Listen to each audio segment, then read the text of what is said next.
Chers camarades, chers amis, bonjour. Je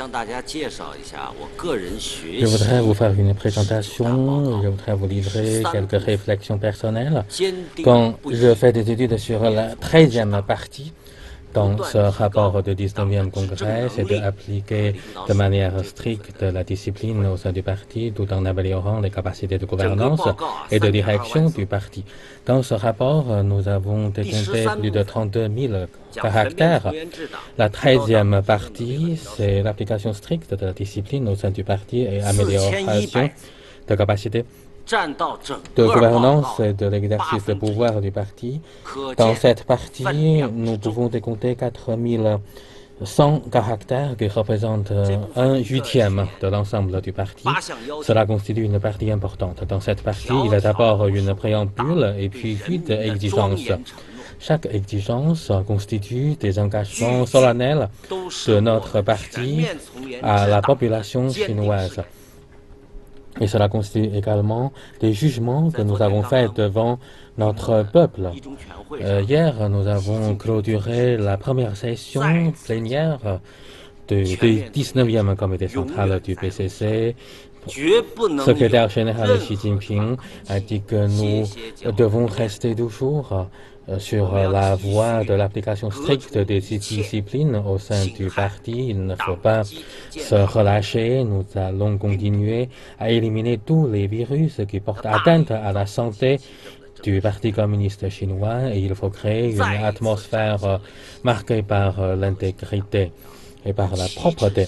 Cela montre encore une fois le comité central, avec camarade Xi Jinping comme noyau dirigeant, la résolution de la promotion de progrès du Parti communiste chinois et la réalisation des grands travaux dans le travail du Parti communiste chinois. Ce que j'ai appris à partir de cette partie de rapport, c'est que premièrement, il faut travailler autour du comité central avec camarade Xi Jinping comme noyau dirigeant.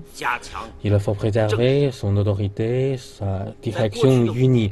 Il faut renforcer la construction politique pendant les 5 dernières années sous la direction du comité central.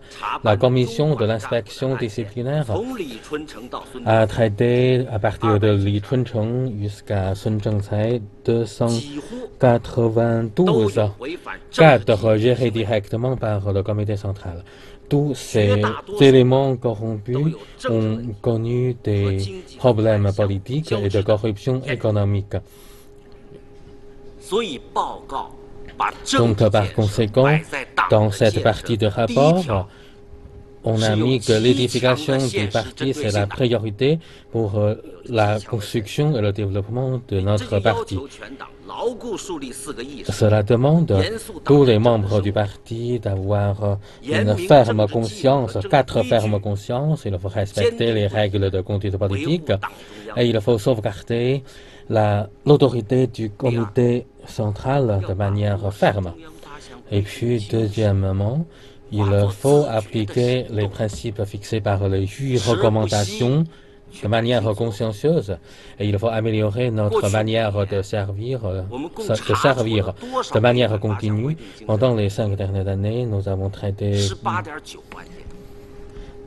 189 000 affaires qui violent les 8 recommandations et nous avons sanctionné plus de 250 000 membres du Parti communiste chinois. Et pendant la fête nationale et la fête de mi-automne vient de passer, le site de l'Internet de la Commission de contrôle disciplinaire a publié 160 cas de violation des 8 recommandations. Donc nous devons continuer à mettre l'accent sur la lutte contre ces actes de violation des 8 recommandations. Il faut réprimer toute action d'égoïsme et de goût pour le luxe et il faut continuer à réprimer les actes de bureaucratie. Et nous devons continuer à approfondir ce travail de lutte contre la corruption et de maintien de bonne conduite politique. Et troisièmement, nous devons renforcer l'application de la discipline. Dans le rapport, on a mis l'accent sur le renforcement de discipline politique, de discipline organisationnelle et de discipline d'intégrité de la vie politique, de manière de servir. Et il faut mettre la priorité à l'application de disciplines de tous les domaines. Et il faut bien exécuter les disciplines tout en renforçant la surveillance pour que nos cadres respectent toujours les règles de discipline, de la morale et de lutte contre la corruption. Et quatrièmement, nous allons être plus fermes pour faire triompher la lutte anticorruption. Le 19e congrès national du PCC a affirmé que la situation anticorruption reste toujours sévère. On a utilisé différents mots pour qualifier cette situation. Et nous allons appliquer le principe de zéro tolérance et de couverture dans tous les domaines. Et il faut continuer à dissuader et à réprimer de manière forte les corruptions. Et il faut également sanctionner les actes de corruption et de trafic d'influence. Les priorités seront toujours mises sur la pression importante, réprimer les fonctionnaires corrompus qui a provoqué de graves mécontentements de la population et des cadres qui est susceptible d'être promus. Et surtout, il faut éliminer tout enchevêtrement de corruption politique et corruption économique, surtout les groupes d'intérêt. Et il faut également lancer des actions anticorruption dans les organisations de base. Pendant ces dernières années, nous avons sanctionné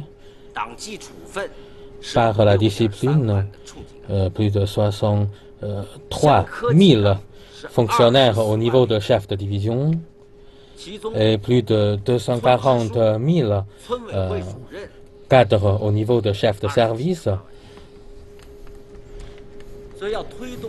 et 270 000 chefs de village ou bien secrétaires du comité de village, du comité du parti de village. Tous ces actes d'anticorruption, c'est pour améliorer le sentiment de satisfaction de la population et pour rendre stricte l'autogestion de notre parti. Et puis, nous allons continuer à rapatrier les fonctionnaires corrompus déjà sortis de la frontière pendant ces dernières années.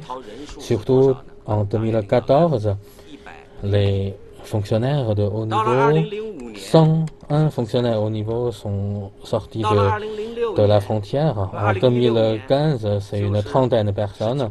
En 2016, 19 personnes. Cette année, jusqu'à aujourd'hui, seulement 4 personnes. Donc avec cette pression croissante, nous avons pris des mesures de rapatriement des fonctionnaires corrompus déjà sortis de la frontière. C'est pourquoi nous avons constaté une diminution de 101 personnes de 2014, 31 personnes de 2015, et 19 personnes de 2016 et 4 personnes de 2017. Jusqu'à aujourd'hui. Selon le secrétaire général, même si il y a déjà 10 ans, 20 ans, même s'il y a seulement une personne corrompue, un élément corrompu qui est à l'étranger, nous allons continuer nos efforts pour le rapatrier et pour le sanctionner en Chine. Donc c'est pourquoi nous allons continuer à dissuader tout acte de corruption et rendre impossible les corruptions et rendre plus consciencieux l'initiative de lutter contre la corruption. Et puis, nous devons continuer à améliorer et perfectionner le dispositif de supervision du parti et de l'État. L'application stricte de discipline au sein du parti, c'est pour pérenniser la gouvernance du Parti communiste chinois, c'est pour trouver une voie pour garantir la direction du parti de manière durable. Donc nous devons renforcer la supervision à l'intérieur du parti et par le peuple. Nous allons continuer à prendre des mesures de l'inspection itinérante tout en valorisant les groupes d'inspection que nous avons dépêchés au niveau de différentes organisations. Et puis nous allons approfondir la réforme en matière de système d'inspection et de supervision au niveau national pour réaliser une supervision par des missions itinérantes, par des groupes de dépêchement et par le système de supervision au niveau national. Tout cela, c'est pour moderniser le dispositif de supervision disciplinaire de l'État.